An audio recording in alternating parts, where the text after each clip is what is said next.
I want to tell you something. Do you know that since that day where Trump talk about killing of Christians in the Middle Belt, do you hear any killing in Benue State? No.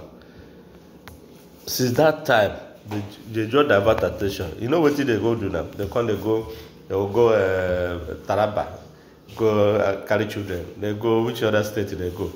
Mina, where they go carry children. Do you know that even according to the teachers, they say they come with headquarters with green, white, green, which is Nigerian flag.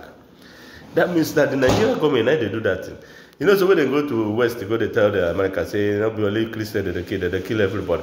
So what they do, they just divert attention. Begin they go to all those northern part of Nigeria, they kidnap people, they do all that small, so that the international community will say, not be only this is they do, they even they do them for North, they do them everywhere for Nigeria. That is exactly what these people are doing. They know what they're doing. So they just disguise it, just to divert international attention. Now Nigeria government, now they do all those kidnap way they see. So Nigeria government they do. Anything where you see where they happen for Nigeria government they do.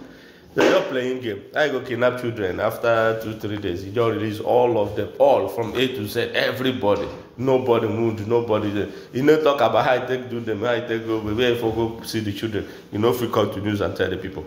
They carry those children, go keep them. After 3-4 days, they retrieve the children back. The same thing that they do for the other, what they Christian, whatever they say they do. Now government now they plan those games. Now game, this is what all these government officials they collect Nigeria money, they chop. They know what they're doing. They just deceive people. This is security. It's sponsored by government officials full time. The kind of go up, which to go back and forward back. This is what I tell them. The truth will come out. It's just a matter of time. Everything what they do, they say praise blow financial, it's just a matter of time. Forget this report back. That game that they play.